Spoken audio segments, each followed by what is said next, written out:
Hello guys, JoshMs2000 here, and today I'm going to be talking about DeathStroke 30 and Red Hood and the Outlaws 21. Deathstroke 30, which is Deathstroke vs. Batman Part 1. It was okay. It's mostly just set up for the new storyline.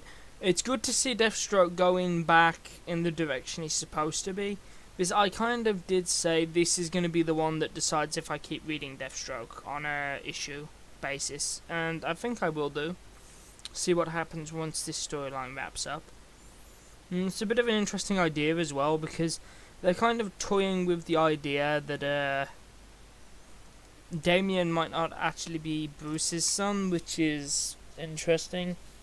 We'll have to see where they go with that. But I've already kind of talked about that in my last comic book Carnage video, so I'm going to move on to this one. Red Hood and the Outlaws 21. I know my review for both of these has been pretty late, but this one is called "And That Was the Penguin's First Mistake." Basically, you have kind of two stories going on at the same time here. You have this stuff going on with Bizarro and Artemis, which is basically setting up the next big story arc. You've got Jason basically trying to swindle the penguin. He's gone into one of the penguin's casinos and under a very fake name, and like you can literally tell it's a fake name. And it's so bad you can tell it's a fake name. It's like literally like, yo, I'm over here, penguin. Like, I'm lying to you, bro. There's something not quite kosher about me, bro. Like, you know, and basically, he's at this casino and he wins a crap ton of money. And he's like, okay, you know what? Is there like one more game? And then this pretty girl comes up to him and she's like, oh, really? Yeah. And she flirts with him a little bit, and he's like, you know what, I like the way you think. And he catches all the chips up, and he goes to leave, and they go into one of the back rooms, and surprise, surprise, who is sat there? None other than Oswald Cobblepot, aka the Penguin. And basically they have a bit of a brief exchange, and then Jason proceeds to dive out the window, having produced his Red Hood helmet from absolutely nowhere. I do not want to know where he was keeping that thing, but I think this new interpretation of Jason has a thing for jumping out of windows. Dunno. I personally preferred it when he kicked the bad guys through them. Yeah, well, you can't win them all. But whatever. It's one of those where it's paving the way for the next big thing to happen, and like seeing Jason interact with the Penguin was nice, because I've always actually wanted to see them kind of branch out the villains he confronts, because in the past he confronted Black Mask and Under the Hood. Lost Days he kind of trained under Talia, so kind of the League of Assassins, but it wasn't really that big of a thing and he didn't really fight them. But and he hasn't really interacted with many of the main Batman Rogues gallery. Whereas this series so far, he's confronted Sionis, he's confronted Penguin, he's confronted KG Beast, which was a pretty obscure one. But I'm glad they brought KG Beast back, and he's now just Beast, by the way. They've dropped the KG bit from his name. He's just Beast now, which is, okay, I dig it. And they have a bit of a cool fight. He's also confronted Queen Hive, which I thought was a Teen Titans villain, because there is like an organisation called Hive in Teen Titans. So that was curious.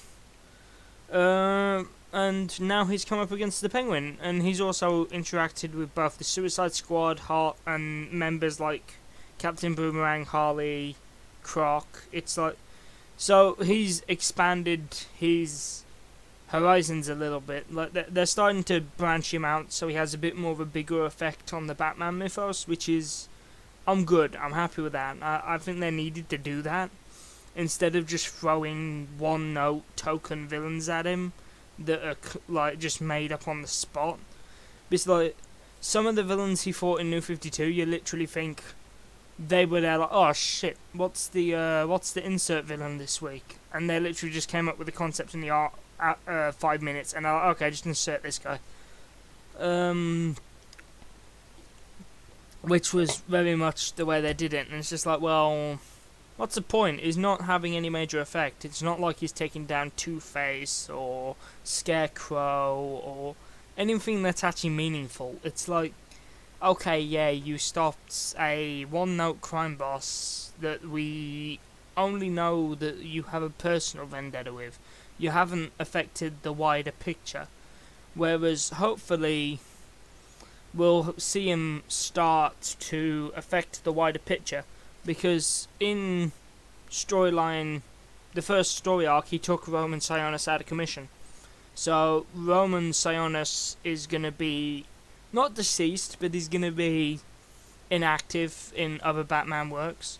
And I would actually like to see them bring that back up again in like maybe the Batman main series or Detective Comics. So the effects are felt. You know, it's like they need to get to a point where they make the character a character that actually affects stuff and doesn't just stand there and do nothing, which it's always why I thought Jason would work better in kind of like a Punisher Max kind of situation where he's not in the same universe as the main continuity. So it's kind of like, yeah, you could have him kill the entirety of the Gotham's Road Gallery by the end of the series, and you feel like something's changed, but it's not the main canon, so you haven't fucked up the Batman book, or the Batgirl book, or the Nightwing book. Like, you have had its own thing. And I think ultimately that's something that they need to do at some point, but for the moment, it seems to me he's reaching out, is having a bit more of an effect. And Artemis and Bizarro had a bit of a character moment,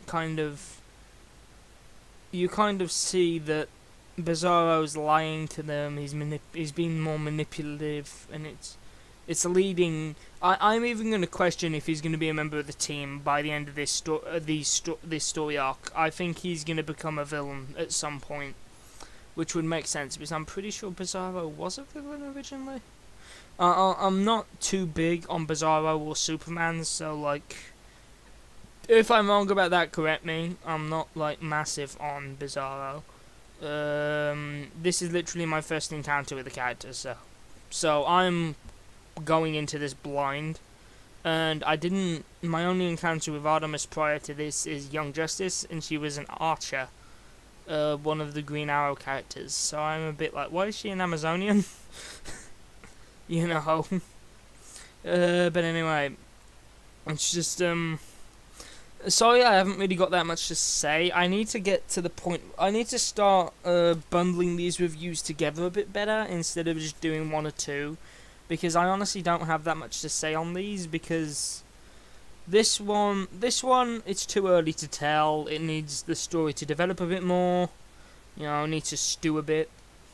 And this one is in between major story arcs. I don't know, maybe this is the start of the next major story arc. I'm not quite sure, because they don't have the thing at the top anymore like they used to. So it's a bit like, not entirely sure, but they're both good. I both enjoyed them. Definitely pick these up. This is definitely one of the best series at DC at the moment, along with Doomsday Clock.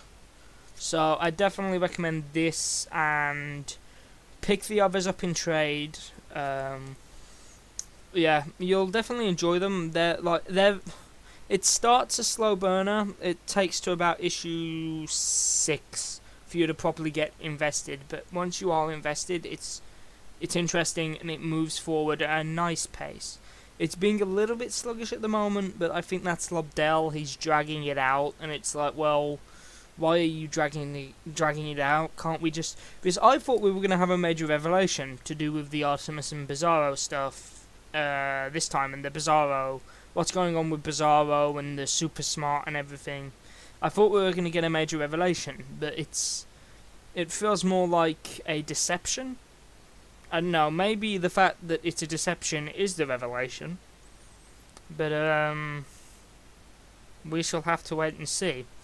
But I'm definitely excited for the next issue of both of these. I want to see where they go.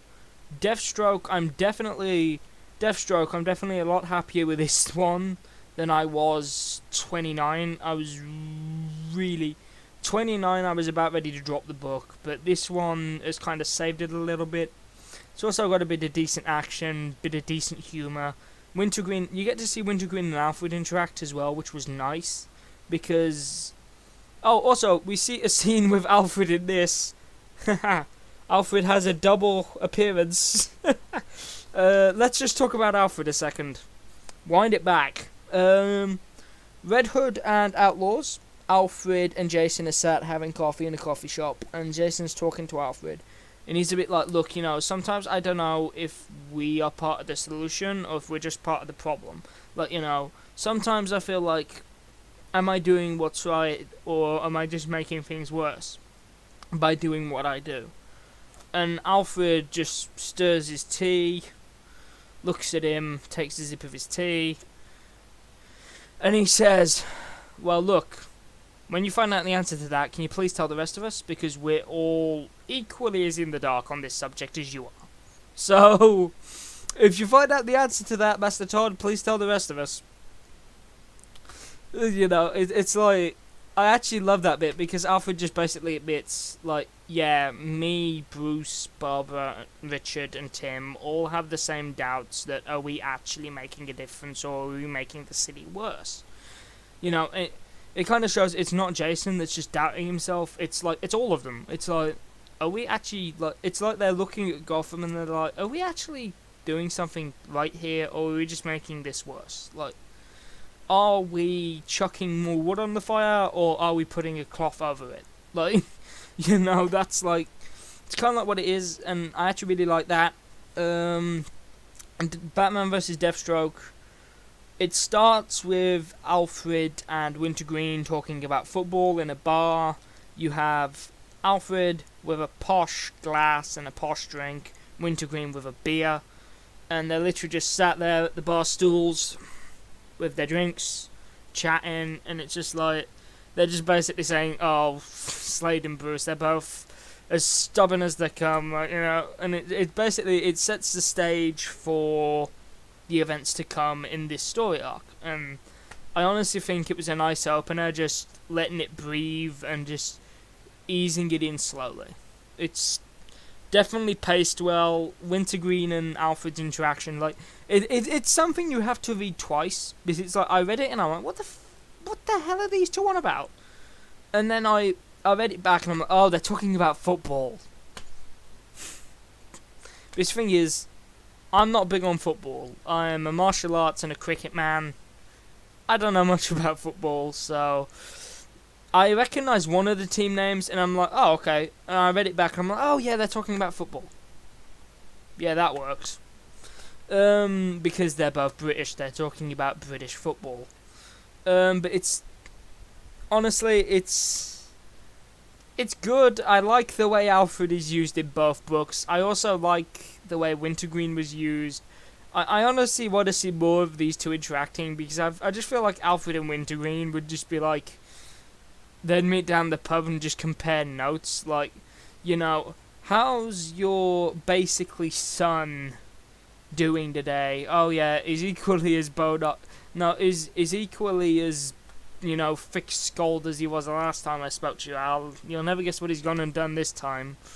And it's just, I like that. I kind of like the fact that Alfred and Pennyworth could have a friendship, because they are basically the equivalent of one another. You have Wintergreen, which is basically Slade's Alfred, and you have Alfred, which is Alfred.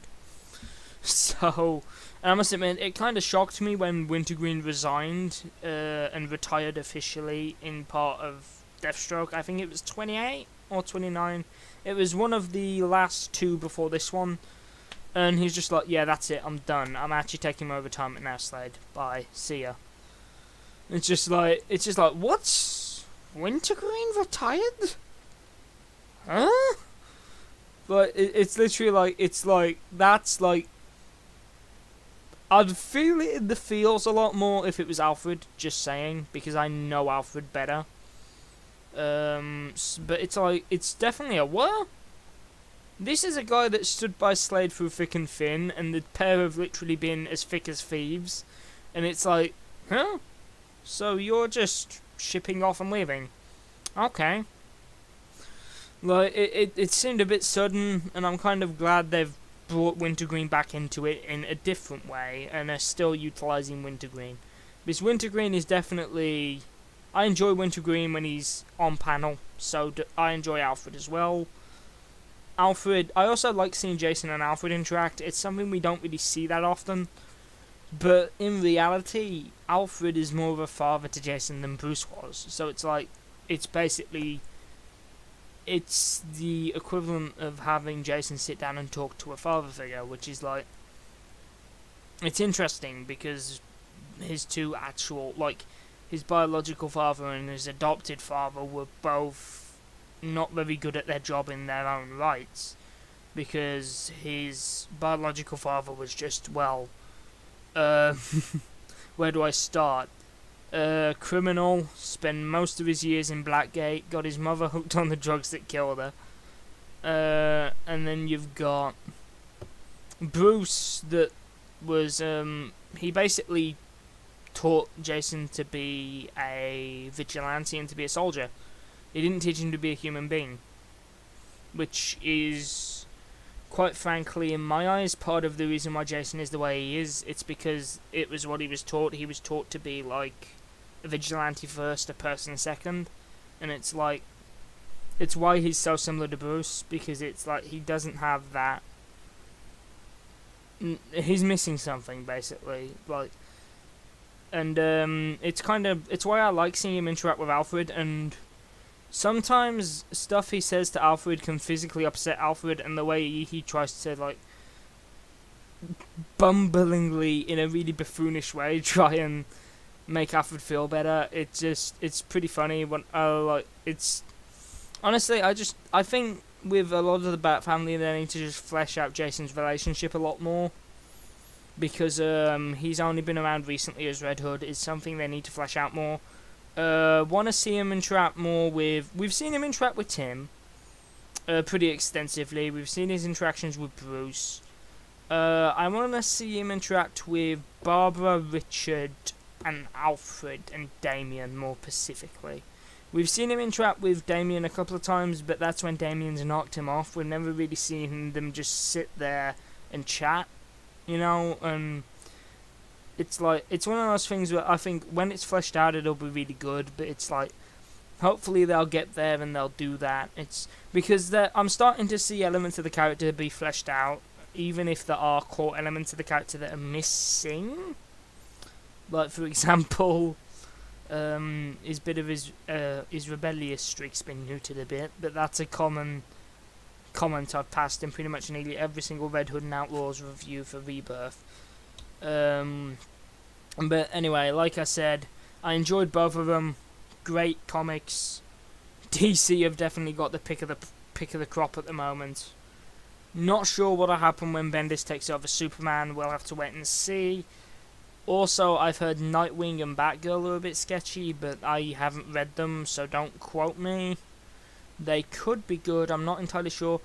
I read Nightwing Volume 1, it seemed fine. I also read Batman and Hellblazer Volume 1. I prefer those over Nightwing, but that's just my personal preference. Nightwing's never really been a character that appeals to me that much, but, you know, he's okay. He's there. Anyway, guys, I hope you've enjoyed the video, and I will see you in the next one. Have a good day, everyone.